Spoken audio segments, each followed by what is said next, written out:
Ladies and gentlemen, people of the Wonderlands, today I'm going to be showing y'all a nice, easy way, or like the build that I've been using to just push up through the chaos chambers. As you can see right now, we are on chaos mode 10. There's 20 at launch, so we're still got halfway to go, right? In this video, we're going to be unlocking chaos mode 11. I'm just going to be showing y'all what I've been doing and like the build, the setup that I've been going through to push through on my Graveborn. The cool thing about this game is that you can literally multi-class.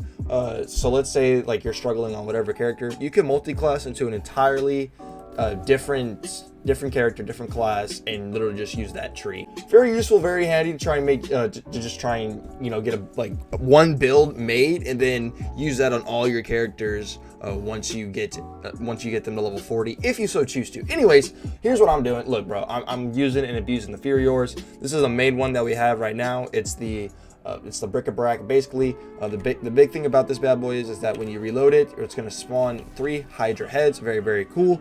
And then we also have things like our spell. This spawns in 3 Hydras as well. Now, the other spell I'm running in ambidextrous spell shot Graveborn. Really, it doesn't really matter as long as you have some form of a companion spell. Because like you're really just trying to get as many companions going. That's like the main objective here with things. Then we have our rings are nothing too crazy. We just have we have the cuff of the EP for dungeons, for chaos chambers, and then it also has companion damage, nice little passive. And then this one just has good passives, spell crit, chance, spell crit damage, efficiency, and then companion damage. Still in the market for some better rings though, but yeah, we'll definitely take that for sure. Now our armor, literally you're just looking for decent passives, anything to give you companion damage, dark magic damage, ability damage. And then I'm using the Wrath of Honesty. This is amazing for all companion style setups, which this setup is. Not saying this is a full-blown build, it's not fleshed out, it's not fully done or anything, but this is kind of like the raw foundation, and it's literally been kicking ass through all of the chaos levels. The other guns really don't matter, just as long as you got your one that spawns in Hydra on throw. It could be a single one. I was making work with that literally up through chaos level 9, and then I got this one from my homie. Micro, he gave this to me and used it to unlock level 10, and here we are, right? So we also have this bad boy, the Mage Staff. It's very simple what it does. Literally, whenever you use your melee attack, it's going to send out a fissures of dark magic damage. These don't even do melee damage, which is the best part. These bad boys deal up to 110% weapon damage dealt as spell damage. Damage is split between all fissures. Fissures do actually attack enemies. Whoops, my bad. They'll like track enemies. We have enemies in here obviously, but yeah, that's mainly it for like the most part, and just things like that. I'll show you all the skill trees later on, but let's just go ahead and let's just get into our trial. Later has passed, and here is what our skill tree is looking like. We're just deep into the Graveborn skill tree. Once you get things like Morhen's Blessing, your spells are just absolutely just so important, so good. You cast a spell, you get all your kill skills that you have purchased proc. Very solid, and the spell shot just has some nice little synergy with things like mage armor. But the main thing is that we have access to ambidextrous, and spell weaving is also very useful with the Graveborn as well. Important things to look out for while you're in here. The only thing that I ever like really get like little blessings and buffs is literally just the damage reduction one. That's really all that I found that I need personally. It's very solid, very easy. Now, something I want to note for side objectives, probably the worst one, at least for this setup, the worst one to get is definitely melee damage, just because we're doing like pure companion damage. You can get around that with with the snake stick melee legendary. The way that works, whenever you basically swing your melee and you hit an enemy, it's going to spawn a Hydra that does melee damage. So you could technically get around it with that, but I'm not using that at the moment, as you can see, so I'm not even worrying about it. I do have one spell that is not a companion spell.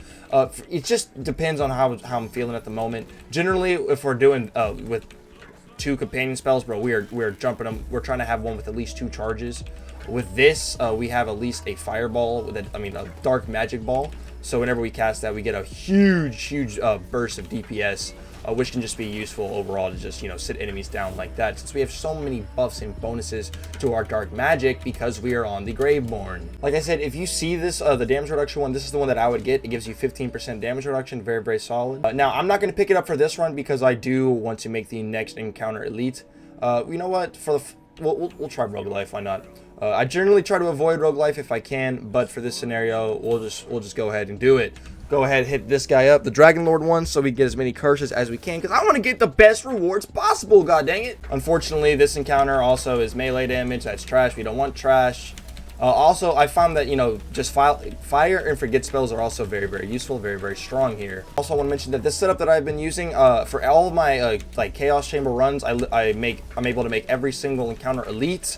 We're able to get as many curses, like all the hard curses as we can. There's a few that I try to avoid, like Elemental Overflow and then Bulwark Buddies. Those two are very annoying. Bulwark Buddies is basically the buddy system from Borderlands 3, that modifier. It's very annoying for companions because they don't prioritize hitting the buddy system, so it can be kind of annoying. Also, keep in mind these crystals, these quartz crystals, they do have a badass in there, which can be very, very useful in getting some loot, extra crystals, you know, things like that of that nature, obviously.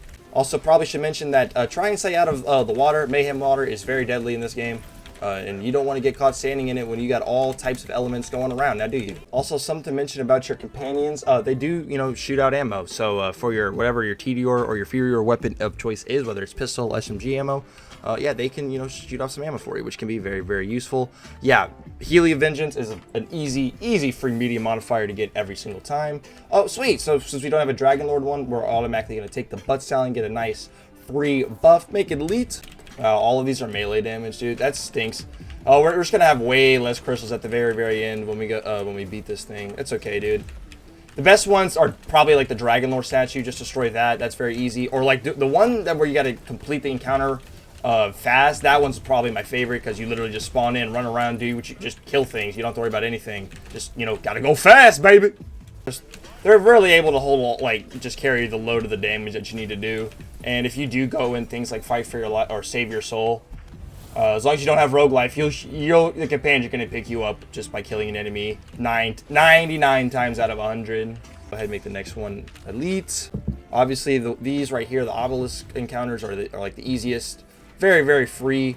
Nothing too crazy going on. That was like a terrible waste of a spell right there. Just go ahead and can just shoot up all of the companions that we need.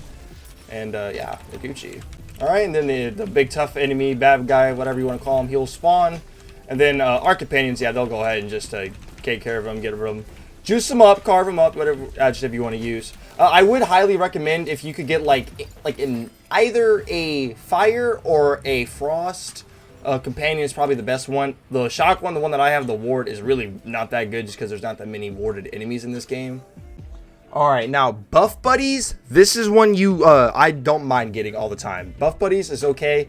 Just like enemies can spawn in with like a little bit of a buff, like a little buddy that's like just giving like extra damage. It's nothing too crazy. It doesn't make him immune or anything. Very, very, very manageable. Whenever one of them, the Bulwark buddy spawns, they'll show it to you and point it out so you have a bit better of an understanding what's going on. Oh shit, we gotta go prevent the Butt Stallion statue from blowing up. That we can do. Defending the Butt Stallion statue is also a very easy one. I don't mind doing this one ever. It's very, very chill, very, very not bad, not hard at all. Especially if your pets and your companions are the ones taking all the brunt of the damage. I mean, they're not even gonna get to the they're not even gonna get to the Stallion statue in time, right? I can't believe I had a slight mishap, dude. I actually died. Terrible, terrible, terrible. We gotta kill this Titan Tooth though before he gets to the Butt statue. There we go. Bada bing, bada boom, baby. Yeah, dude. Sometimes you have a slight miss up, you go down, it's whatever. You have 3 lives. It's all good. And if I didn't have rogue life right there, I would have easily gotten picked back up. Elemental Overflow. Avoid this one. Avoid this one. Oh, dude, these both stink. Frozen Vengeance. It's literally a cryo buddy that follows you. It's not fun at all. Makes you slow. That's one I don't really like too. I don't really like that one. That one and the Spectral Vengeance, that's just the Death Skull from Borderlands 3. That one's not too crazy either. That one's manageable for sure. Highly would recommend getting at least one spell that has at least like multiple charges on it. That's very important for Greyborn mains. It allows your Greyborn to basically, you know, have all of his kill skills activated, and you can proc them back to back.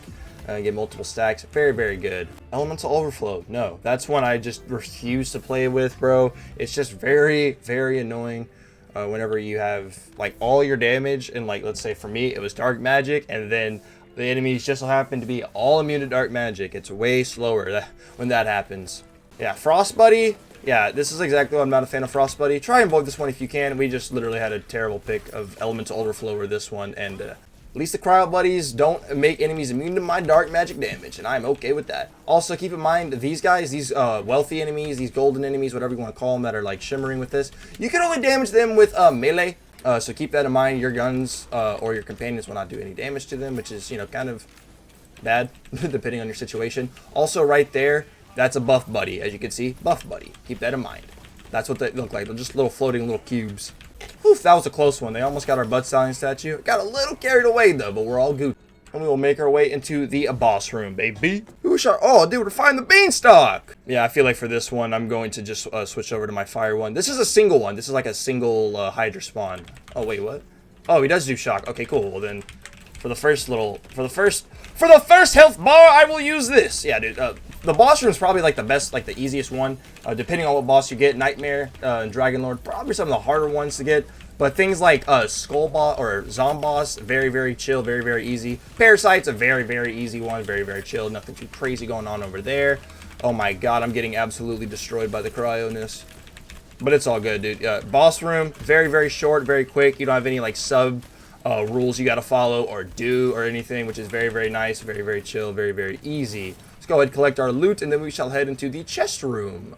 Now, there is the ending screen. So, once again, we always get 5 curses, and then we always make all of the rooms elite to get the most bang for our buck, most rewards. And we still end up with over 3,500 crystals, even making all of the rooms elite, as it adds 50 per room that you do, right? 50, 100, 150, 200, etc. You get my point. Once again, the main thing you just want to have is some sort of inferior that spawns a Hydra on reload, have a spawning spell with multiple charges, and then just have, you know, good synergizing, you know, artifact rings, amulets, armor pieces.